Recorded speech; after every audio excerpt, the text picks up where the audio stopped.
esto, vamos al tema de esta noche. Hablar de cristología en 5 sesiones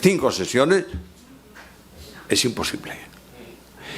Hablar hoy de la deidad de Cristo solamente no es posible.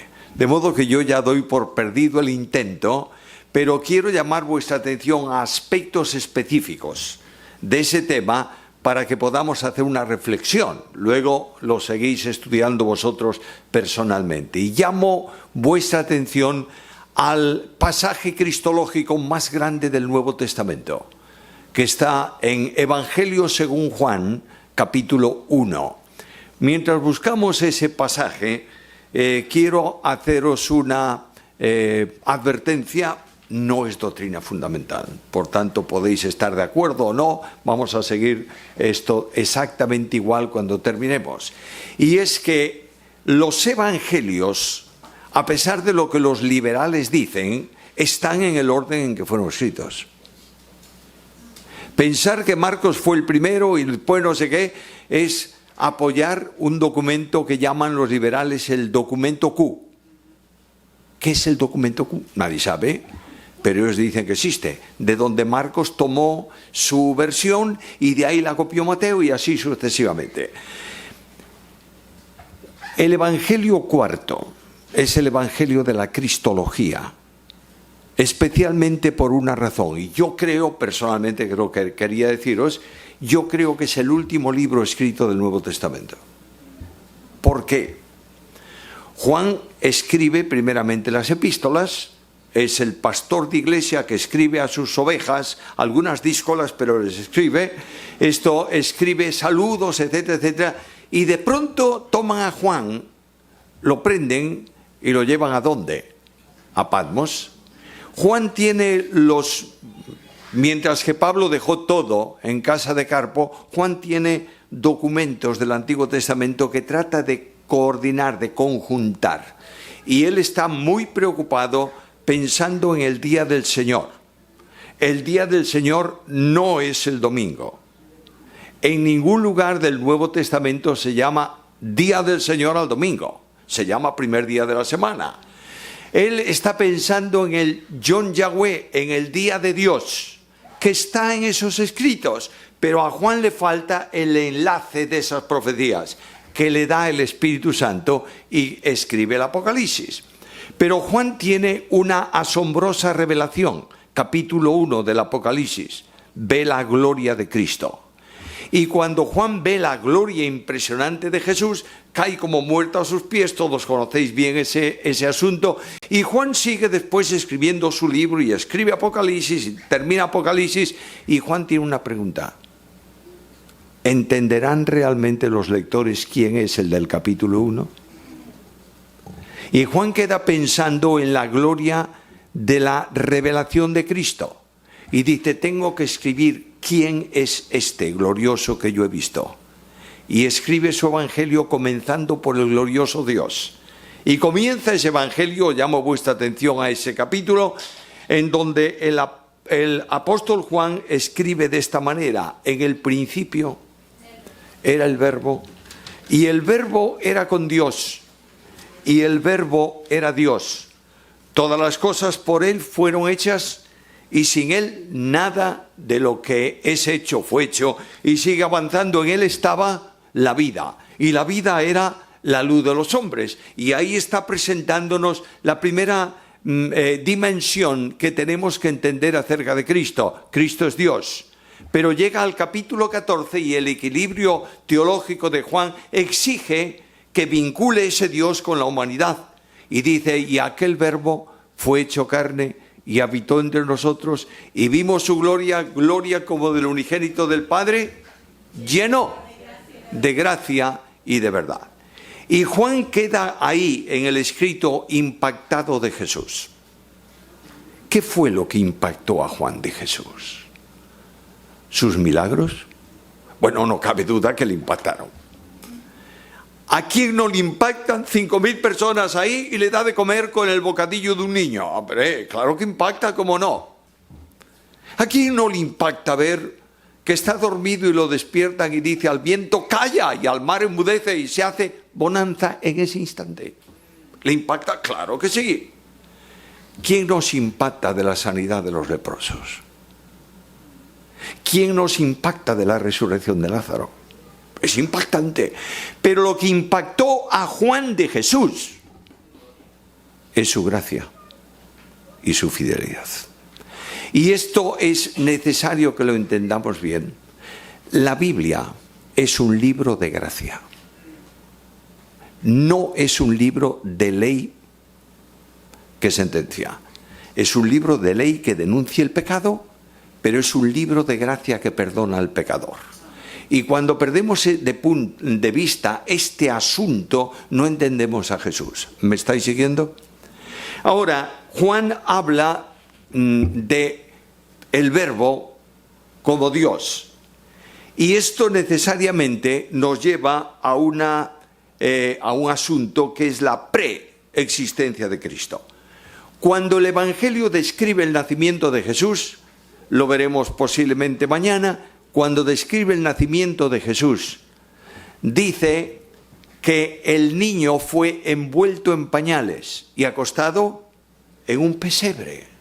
Este niño envuelto en pañales y acostado en un pesebre es el que eternamente estaba con Dios. ¿Por qué? Porque era Dios.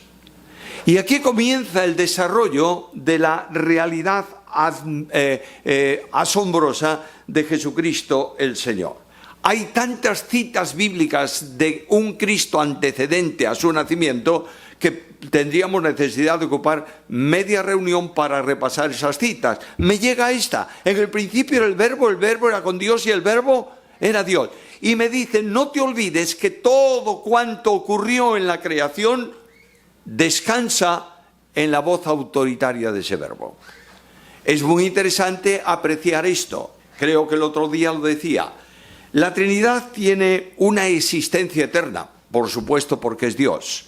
Y la eternidad es atemporalidad absoluta. Dios no tiene tiempo.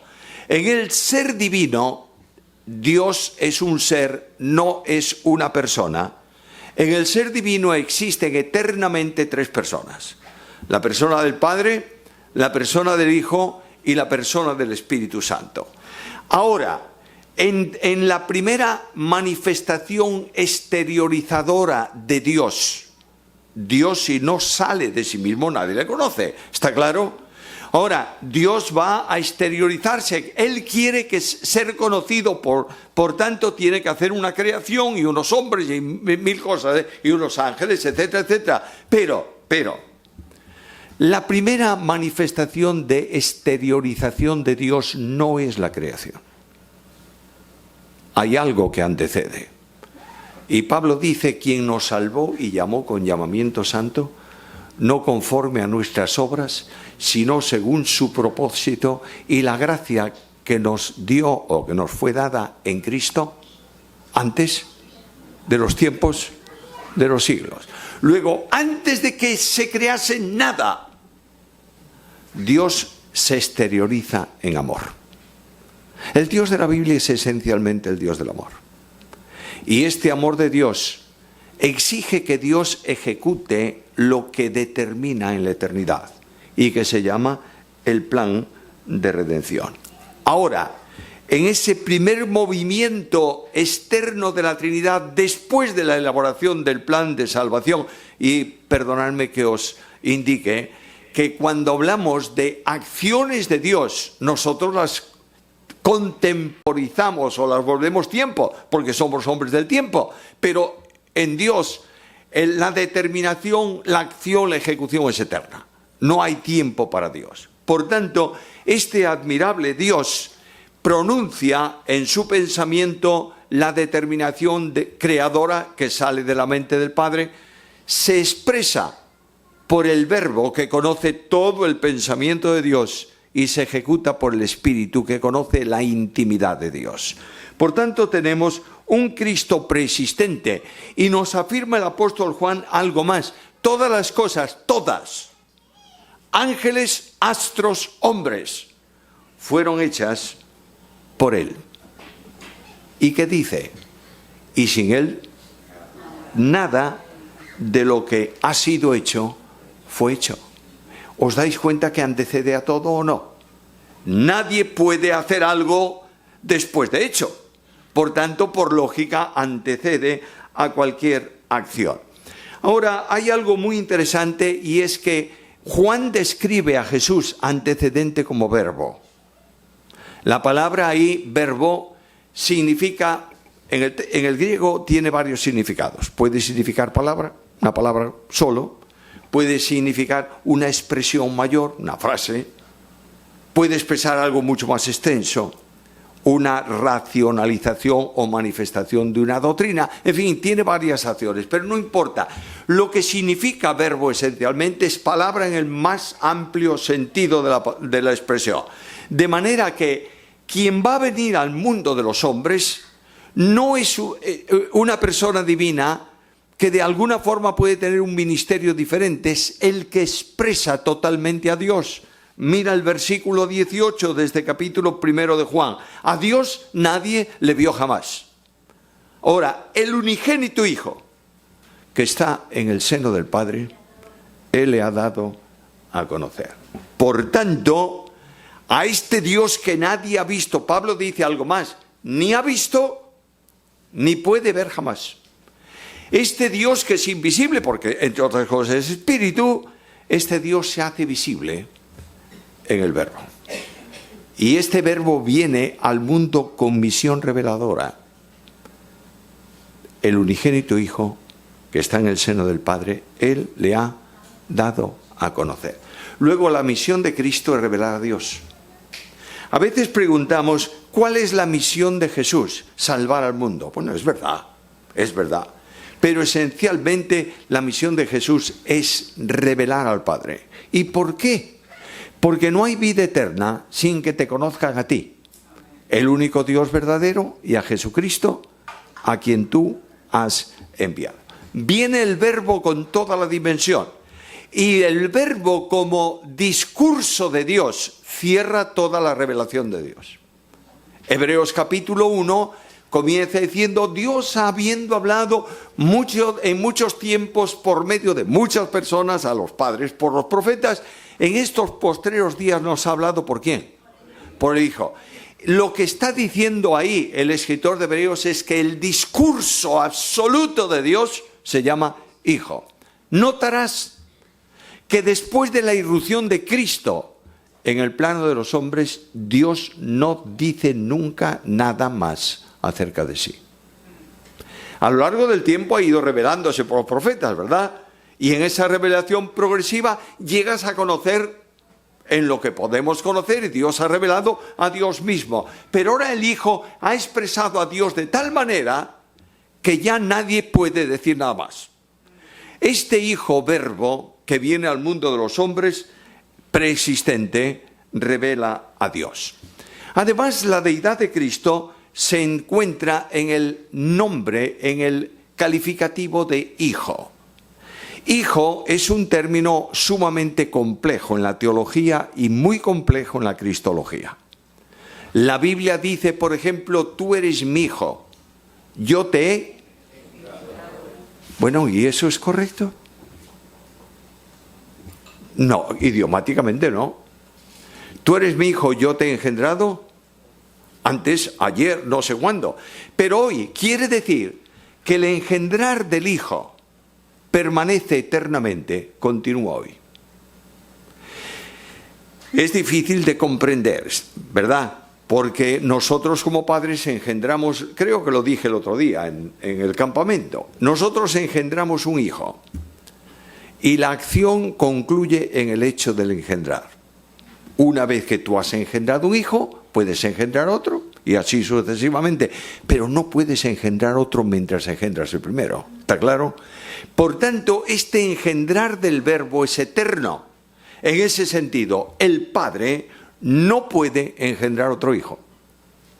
Y es más, aquí leímos antes que este hijo está en el seno del Padre. Y ese término seno tiene que ver específicamente con el claustro materno donde se gesta al hijo. Está en el seno, está en proceso de, claro está, Dios no tiene procesos porque no tiene tiempo, me estáis siguiendo. Es difícil la cristología, queridos, muy difícil. Pero lo que quiero deciros es que este Hijo revela a Dios, porque revela a la primera persona como Padre. No hay Padre si no hay Hijo. ¿Me estás siguiendo? ¿Tú sabes cuántos años tengo yo de padre? Los mismos años que tiene mi hija mayor. Antes no era padre. Por tanto, cuando se habla de Padre eterno, es que tiene que haber, ¿qué? Un Hijo eterno.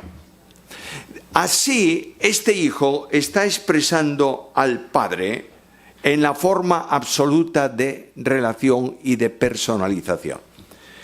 La Trinidad, las personas divinas en la Trinidad se personalizan. Es decir, son personas por una razón. El Padre es persona, ¿por qué? Porque tiene un Hijo, engendra un Hijo. Y el Hijo es persona, ¿por qué? Porque procede del Padre, está engendrado por el Padre. Y el Espíritu Santo es persona porque procede del Padre y del Hijo. Y ahí tenemos las tres personas divinas. Ninguna de ellas es independiente. Todas son individuales. ¿Me estáis siguiendo? El Padre no es el Hijo no es el Espíritu, pero ninguna de ellas, siendo diferente a la otra, no es independiente. ¿Y por qué? Porque tienen ellas todas la misma vida. Son consustanciales.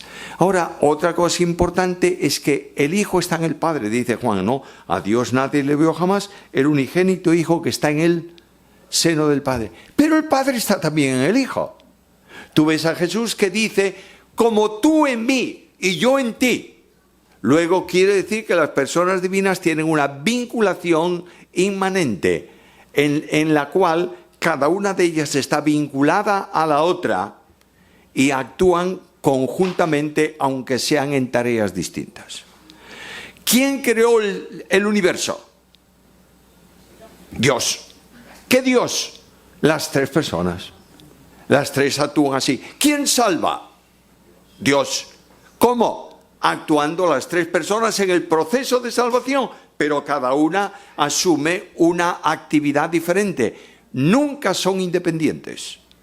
Quiero recordarte que nadie puede ir a Dios si el Padre no lo llama. ¿Está claro o no? Porque el hombre no busca a Dios. El hombre no regenerado no quiere saber de Dios. Porque sus obras son, y Él es la luz. Yo tengo unos cuantos defectos. Yo reconozco unos poquitos. La iglesia reconoce muchos más. La iglesia donde yo estoy. Y Susana muchísimos más.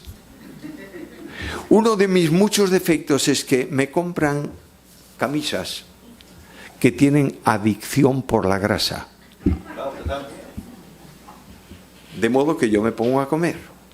Como buen gallego, la gloria de un gallego es una papa, como llamáis vosotros, con una buena salsita. Y yo digo, Pérez Millos, ojo. Entonces me pongo como con toda la delicadeza, despacito. Y al final digo, ¡pah! ¡Qué bárbaro! Ni una gota de grasa. Y tomo el tenedor, pincho la papa que está ahí en el plato, la levanto y la ley de Murphy. La papa se rompe a la mitad y cae en la salsa. La mesa, la papa tiene y la salsa tiene una extensión enorme de mesa para manchar. ¿A dónde va a parar? A la camisa. Y entonces cuando eso ocurre, yo busco la luz más potente de la casa y le digo a Susana... Y ella me dice, ya tienes las estrellas de general puestas, ¿eh? No, lo que hago es taparme bien tapadito, que la luz no entre. Ocurre eso con la presencia de Dios en el mundo. Vino Cristo, Dios manifestado en carne, y los hombres amaron más las tinieblas que la luz. ¿Por qué? Sus obras eran malas. Y esto, hermanos míos, tendríamos que comenzar a aplicarlo ya, ahora, a nosotros. Si tú eres cristiano, vives a Cristo o no. No es posible ser cristiano sin vivir a Cristo. ¿Está claro o no está claro? Y si Cristo es la luz del mundo, ¿tú qué tienes que ser? La luz del mundo. No hay duda ninguna. Dejémonos de historias y de buscar una santidad aparente. Cristo en vosotros, esperanza de gloria. Cristo transforma tu vida. Cristo te coloca en el reino de los cielos. Por tanto, notáis que la cristología tiene unas consecuencias prácticas colosales. Ahora, no solamente es hijo, y voy corriendo a toda velocidad, perdonadme, pero Cristo es también la gloria del Dios invisible. Lo encuentras en Colosenses capítulo 1, versículo 14. Ahora, fíjate que cuando Dios se manifiesta en el Antiguo Testamento especialmente, se manifiesta siempre glorioso. Ahí tienes a Moisés, la zarza ardiendo, la zarza no se quema, Moisés viene, quita los zapatos de tus pies porque el lugar que pisas es tierra santa, y ahí está la gloria de Dios. Y más adelante el tabernáculo dice que la gloria llenó el tabernáculo y la gente no podía entrar, los sacerdotes no podían entrar porque la gloria había llenado el tabernáculo. Tiempo después el templo de Salomón se inaugura. ¿Qué ocurre? Exactamente lo mismo. Y ahora viene un hombre al que no hay atractivo en él para que lo deseemos. Lo ves caminando por los caminos polvorientos de aquel territorio y no hay atractivo en él. Hasta tal punto es esa situación que Juan envía a 2 discípulos suyos, después de haber dicho, aquí el Cordero de Dios que quita el pecado del mundo, envía a 2 discípulos suyos, ¿para qué? Para que le pregunten, ¿eres tú o es otro? Porque aparentemente yo estoy en mi mente conforme a las profecías que cuando el Mesías venga, va a reinar. No se te ve ninguna intención de tal cosa. Y así va transcurriendo la historia de Jesús. Y Mateo escribe su evangelio para responder a una sola pregunta. Si Cristo es el Mesías, ¿dónde está el reino? Y aquí viene este hombre, aparentemente un hombre que no tiene atractivo ninguno, y un día sube al monte con los discípulos, con los 3 testigos de su ministerio. Y en la presencia de ellos se transfigura, y su rostro se hizo luminoso, y sus vestidos blancos como la nieve, y la gloria de Dios y la nube que viene. ¿Qué es lo que ellos vieron? Aquel que es la imagen del Dios invisible. No solamente viene para anunciarlo, lo revela con la gloria de su propia majestad, de su propia persona.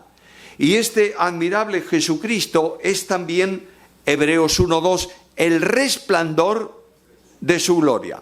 Ahora, resplandor de su gloria significa no la luminosidad, sino la esencia de esa gloria. De otra manera, no puede manifestarse esa gloria sin aquel que la expresa, que es el Hijo en el seno trinitario. De manera que este Dios de gloria, que es así de grande y de imponente, viene para correr nuestro camino como hombre. Para que no te asustes de Dios. Porque aquel Dios del Antiguo Testamento asustaba o no asustaba. Hombre, ver el monte humeando y el sonido de bocina y los relámpagos y Dios mismo que dice, no vengas aquí, no pases esto, ¿impactaba o no? Y de pronto un hombre se sienta a tu lado. Y tú eres un perdido publicano. Come contigo. Y este hombre admirable se acerca a un niño y lo toma en sus brazos para bendecirlo. Y este maravilloso hombre no castiga, sino que restaura. Quiero decirte que el cristianismo tiene esta bendición. Basta de ley. Ha terminado. El señalar las faltas del hermano, a ver si le podemos dar, no es cristianismo, es legalismo. Porque este Cristo de la gracia y de la misericordia se acerca a una mujer tomada en adulterio y ¿qué le dice? Yo no te condeno. ¿Entendemos esto o no? Lo que atrae a los hombres de Cristo es su capacidad de sintonizar con el hombre, siendo Dios. Ahora, todo esto se ve de una forma muy específica en la ejecución de ese plan de redención. Quiero recordarte que la Biblia menciona en 2 ocasiones la verdad absoluta de salvación. La salvación es de Jehová. Jonás 2:9, Salmo 3:8. Nadie salva más que Dios, ¿está claro o no? Ahora, ¿qué persona de Dios es la que salva? Las 3 personas. Una persona llama al pecador y lo conduce a Cristo. Otra persona, que es Cristo, recibe al pecador que cree y perdona sus pecados. ¿A todos o a algunos? A todos los que creen, naturalmente. Cristo no murió por algunos, murió por todos. Y este que recibe a los pecadores y lo recibe y con su sangre cancela el precio de la responsabilidad penal, tiene la asistencia de otra persona, la tercera persona de la deidad que regenera al que ha creído en Cristo. Por tanto, solo Dios salva. Escúchame bien esto, por favor, porque hay muchos en el entorno evangélico que dice que efectivamente Dios hizo el 99,9%, pero tú tienes que hacer el 0,09%. No, señor. Tú no tienes ni puedes hacer nada. Lo único que tienes es la responsabilidad ¿de qué? De creer. Dios te llama, tú crees o rechazas. Y Cristo advierte, el que cree en el Hijo tiene vida, pero el que rehúsa creer no verá la vida, sino que la ira de Dios está sobre él. Ahora, ya tenemos la persistencia, la acción reveladora, y tenemos la deidad de Cristo. Nota que no solamente es Juan el que dice esto. Llamo tu atención a Filipenses capítulo 2, versículo 6 en adelante. Y dice, el cual siendo en forma de Dios. Ahora, nota que esa traducción es muy buena. En castellano hay 2 verbos. Los ingleses no lo tienen, Por eso les cuesta trabajo a veces algunas cosas. Esto, en castellano está el verbo ser y el verbo estar. Si yo digo, estoy enfermo, significa una acción temporal. Hoy estoy enfermo, pero mañana puedo estar sano. Ahora, si yo digo, soy enfermo, ¿qué es? Que la enfermedad está contigo y tu vida es la enfermedad y la enfermedad es tu vida, ¿está claro? Por eso lo que está diciendo ahí, el cual siendo, no hay forma de alterar. El cual siendo en forma de Dios, no estimó el ser igual a Dios como cosa a que aferrarse, sino que se despojó a sí mismo, tomando forma de siervo, hecho semejante a los hombres, y estando en la condición de hombre, se humilló a sí mismo, haciéndose obediente hasta la muerte y muerte de cruz. Ahora, nota que en ese pasaje que acabo de mencionaros, hay 2 veces que se usa la palabra forma. El cual siendo en forma de Dios, tomó forma de siervo. Esa palabra forma no puede usarse en el griego más que cuando expresa en el exterior una realidad interior. El otro día me parece que puse un ejemplo, pero es igual. Esto, aquí tengo un artefacto que él y yo somos incompatibles. Por eso que rompa no me parece ninguna cosa. Esto es acero o no sé qué, plástico, y está en forma de móvil, de celular. ¿Por qué? Porque es un celular. Ahora, yo puedo agarrar una caja como esta, del mismo material, y estará en forma de acero, pero no en forma de móvil, porque no es un móvil. ¿Me estáis siguiendo? Cuando ahí dice el texto bíblico, el cual siendo en forma de Dios, ¿sabe lo que significa? Que solo podía ser en forma de Dios porque era Dios. Y este admirable Hijo de Dios, el Señor Jesucristo, viene al encuentro de los hombres, y Pablo dice, el cual siendo en forma de Dios. Quiero que tengáis muy claro, debo correr porque hay mucho trecho por delante, voy a pasarme unas cuantas notas que tengo por acá. Vamos a ver. ¿Cómo puedo yo saber que Jesucristo es Dios? Dios tiene unas perfecciones comunicables y unas perfecciones incomunicables. Las perfecciones que afirman que Dios es Dios son las incomunicables. Es verdad que las comunicables existen en Dios en grado infinito y en nosotros en grado limitado. Pero alguien puede decir, bueno, el amor yo también lo tengo. Pero lo que yo no puedo tener es omnisciencia, omnipresencia, omnipotencia, porque son perfecciones incomunicables. Ahora yo voy a Jesús y veo que la omnisciencia está presente en Él. No permanentemente en su humanidad, pero sí en su naturaleza divina, subsistente con la humana en la persona del Verbo. Por tanto, las hermanas de Lázaro envían un mensaje a Jesús. Le dice, tu amigo Lázaro está enfermo.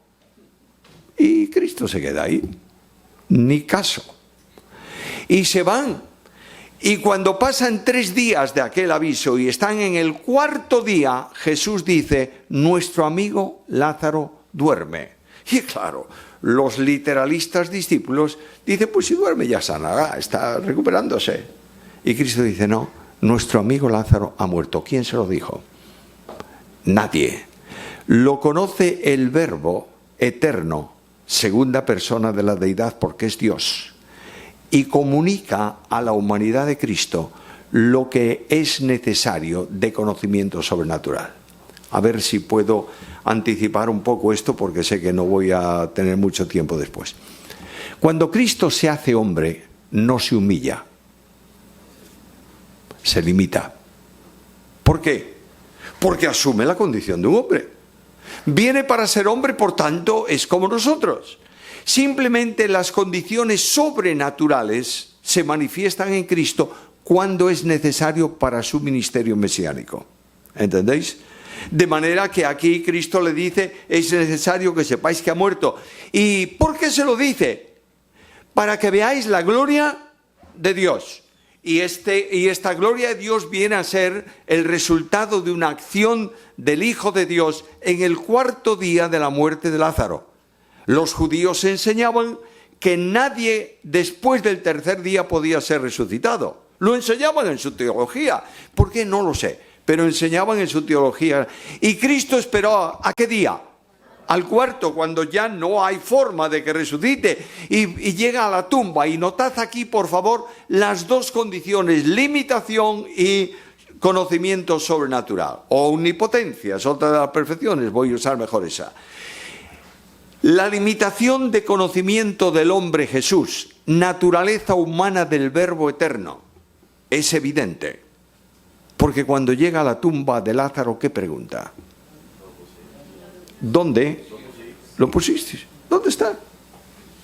Pero si tú sabes todo, sé todo como Dios, pero no como hombre en cuanto a conocimiento habitual. Tienes aquella mujer que toca el manto de Jesús en el camino. ¿Tienes bien clara en la mente eso?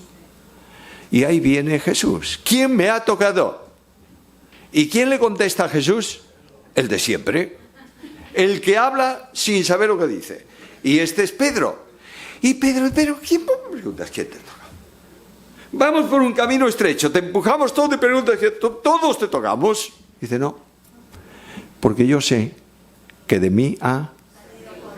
Y entonces él se vuelve, ¿quién me ha tocado? Y la mujer, dice el Evangelio, supo que había sido descubierta y salió para confesar su problema. Limitación. es aquello que Dios voluntariamente en su humanidad asume. ¿Dios tiene sueño? No. ¿Pero el que tenía sueño era Dios? Claro, naturalmente. ¿Dios puede morir? No. Pero el que muere en la cruz es Dios.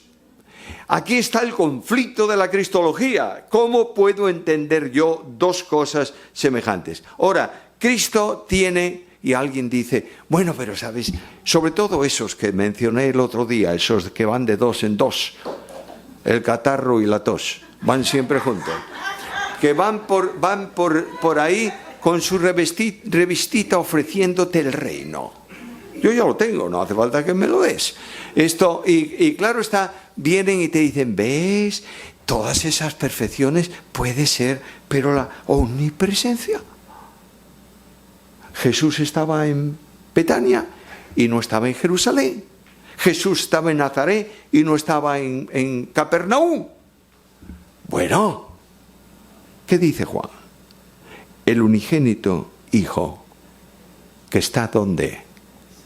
En el seno del Padre. Está en la tierra y está en el seno del Padre. ¿Entiendes esto? Cristo tiene también omnipotencia. ¿Lo crees o no?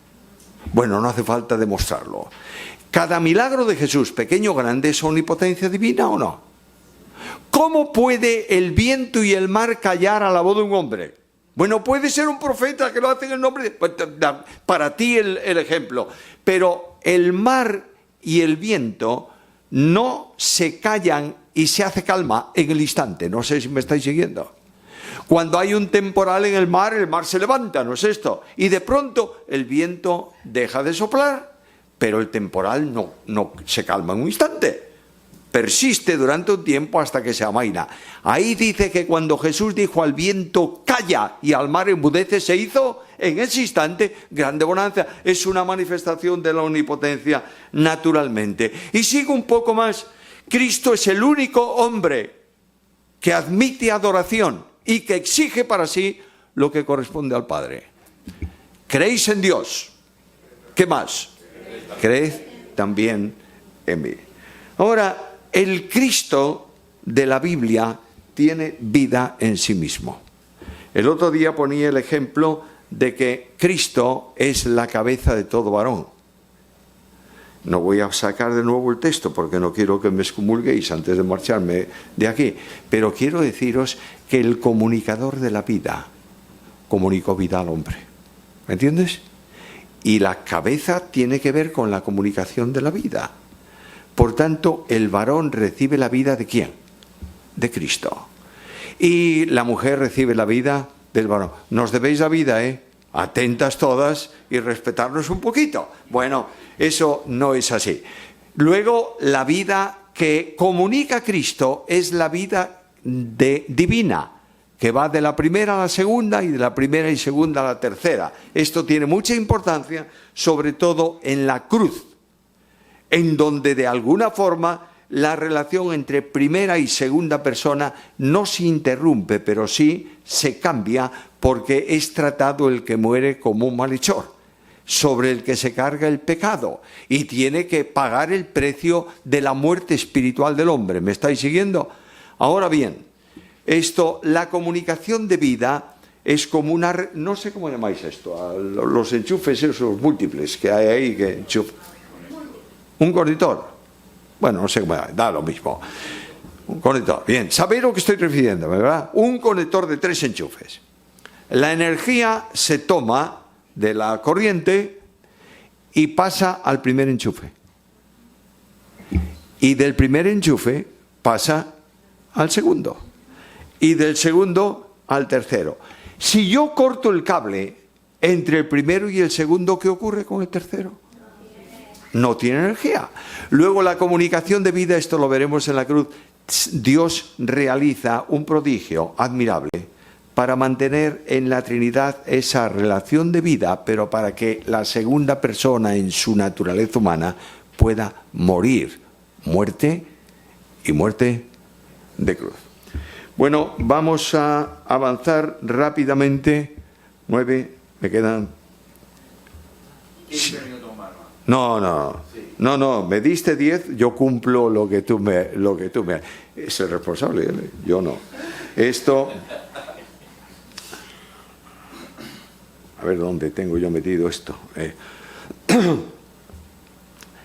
Bueno, ¿creéis que Jesucristo es Dios o no? Bueno, amén, naturalmente. Si no crees que Jesucristo es Dios, te vas al infierno, ¿eh? Porque nadie puede salvarse si no es por la vida de Dios. Esto lo tenemos muy claro. Ahora, este Jesús, el Dios infinito, se hace hombre. El Verbo se hace carne. Fíjate que no dice nunca que Jesús se hizo hombre, porque es un hombre. El Verbo se hizo hombre. Y aquí tenemos, y mañana, Dios mediante, lo quiero ver con un poco más de calma. Aquí tenemos un proceso tremendamente importante, y es que para la concepción virginal de Jesucristo, el Verbo desciende al seno de María, para que la humanidad de Jesús, me permitís decirlo, se fabrique, quiero que me entendáis, se establezca sobre la persona divina que la santifica.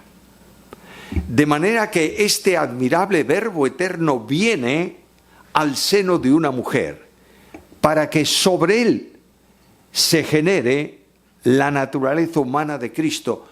Y por eso es posible lo que dijo el ángel a María: el santo ser que nacerá. Dije el otro día que no es, en el texto griego no está ser ni él con artículo. Está un neutro, para que lo santo que nace sea llamado Hijo de Dios. Por tanto, el que santifica la naturaleza de Jesús y la hace impecable, no solo no puede pecar, sino que no pecó. Es la persona del Verbo en la que subsiste.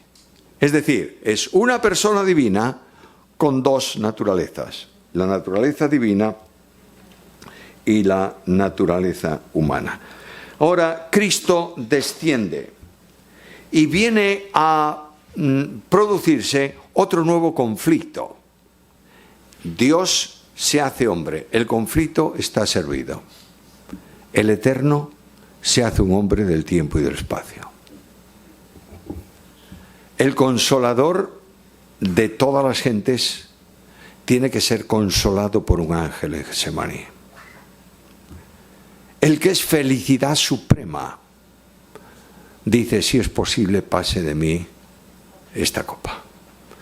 Y esta entrega es voluntaria. El plan de redención lo establece, pero ninguna persona divina en la condición divina manda y otra obedece. ¿Sabes por qué? Porque quien manda es superior al que obedece. Y las personas divinas son coiguales y coeternas. ¿Me está siguiendo? Lo que ocurre es que esas tres personas están de acuerdo, valga la expresión, en el plan de redención. ¿Me sigues? Por tanto, el Hijo dice: yo iré, tomaré naturaleza humana para hacer la obra, yo te enviaré y te apropiaré cuerpo, y el Espíritu Santo yo generaré, haré todo lo necesario para el nacimiento de ese hombre Jesús, que es la naturaleza humana del Verbo divino. Y se hace palabra, siendo en forma de Dios, tomó forma de ¿qué? De siervo. Y cuando dice tomó forma de siervo, está hablando ya de humillación. Vamos a ver, cuando el Verbo se encarna no se humilla, se limita voluntariamente. Permíteme decir algo. La encarnación del Verbo engrandece a Dios, porque viene Dios a sentir y experimentar lo que como Dios no podría experimentar. ¿Dios conoce lo que es el hambre? ¿En la condición de Dios? Sí. ¿Cómo? Intelectualmente. Él sabe lo que es el hambre porque sabe todas las cosas. Dios sabe lo que es la tristeza, sí, intelectualmente, porque conoce todo. Pero cuando toma una naturaleza humana y se hace hombre, no solo sabe, la siente. ¿Está claro? Y aquí viene algo impresionantemente grande de ese descenso de Cristo. Este Jesús es capaz de compadecerse. ¿Sabe lo que significa compadecerse? Padecer juntamente con. Lo que no es posible en la sola condición divina, es posible en su naturaleza humana. Y lo que es impresionante es que este sumo sacerdote nos conviene, porque es como nosotros, en cuanto a experiencia, y entiende nuestras miserias y tentaciones. ¿Por qué? Porque Él fue tentado, ¿en qué? En todo conforme a nuestra semejanza, pero sin pecado. Lo que es imposible, Dios no puede tentar ni ser tentado por nadie, ¿es así o no? Claro, pero como hombre es tentado por Satanás. Y claro, qué sorpresa, ¿verdad? Satanás corriendo detrás de Jesús, buscándolo por todas las esquinas para tentarlo. No. La Biblia no dice eso. Perdóname que te diga que yo creo que Satanás no tenía ningún interés en tentar a Cristo. ¿Sabes por qué? Porque sabía quién era. Pero la Biblia dice que Jesús fue llevado por el Espíritu al desierto para propósito, ser tentado al diablo. De otra manera, este tentador que dice durante toda la vida, los hombres son míos y nadie puede escapar de mi insistencia y de mi tentación, Dios le dice, ahí tienes el hombre, ahora, tiéntale. Y viene al encuentro de Jesús para tentarle en el plano de las 3 puertas, que Él puede usar solo 3 para la tentación. La concupiscencia de los ojos, la concupiscencia de la carne y la soberbia de la vida. Y en esos 3 planos tienta a Jesús. Claro, todo esto me trae a la mente, antes de terminar, y termino ya, 2 minutos faltan. Bien. Me trae a la mente algo. ¿Cristo es modelo para ti o no? ¿Hay que seguir sus pisadas o no? Muy bien. Cristo te dice ahí cómo puedes vencer la tentación. Hay por ahí algunas personas, por nuestro entorno, que dicen, vamos a pelearnos con los demonios. ¿Lo oísteis alguna vez o no? Y vamos a pisarle la cabeza. Pero no seas calamidad, hombre. Si el más pequeñito de los demonios es 700 veces más potente que tú, déjalos en paz. Porque ya han sido derrotados en la cruz por Cristo, ¿o no? Y lo único que tú tienes que hacer es resistir al demonio. Nada más. ¿Con qué? Con la armadura que Dios te da. Y Cristo te da los 2 elementos esenciales. ¿Cuánto tiempo estuvo orando Jesús? 40 días. ¿Qué utilizó Jesús para la defensa de tentaciones? La palabra. Luego, hermanos míos amados, mientras la iglesia se pelee por tonterías, en su interior, Satanás se goza. Mientras estés discutiendo por si este me dijo, aquel me dijo no sé qué, el otro hizo esta, mientras estés así, no dedicas tiempo ¿a qué? A orar y no dedicas tiempo a leer. Nuestras queridas asambleas están cayendo por tierra en muchos lugares porque han dejado de ser entrenadas en Biblia. Hemos convertido a las iglesias en seminarios intelectuales, cuando lo que necesitamos es que la Biblia se haga vida en la vida del creyente. Conocer mucho de teología calienta el cerebro y deja frío el corazón. Necesitamos que esa teología pase al corazón y que cuando tú tengas un problema en tu vida, te preguntes qué haría Jesús. No hace mucho tiempo, bueno, sí, a mí se me pasa el tiempo rápido, pero en la iglesia, en nuestra iglesia, como en todas las iglesias, hay un grupo de adolescentes. ¿Sabe lo que es un adolescente? Una enfermedad que dura 3 años, pero mientras tanto no saben lo que son. Muy bien. Y claro, los adolescentes al pastor de jóvenes lo traían loco. Queremos no sé qué, queremos no sé cuánto, qué podemos hacer con las chicas, qué no podemos hacer con las... Y ellos saben lo que pueden y lo que no pueden. Pero el pastor de jóvenes accedió a sus demandas. Y dijo, bueno, un cursito sobre eso. Y le puso el nombre, porque este pastor de jóvenes sí que tiene una capacidad para poner nombres tremenda. ¿Sabéis cómo le puso al cursito? Instinto básico.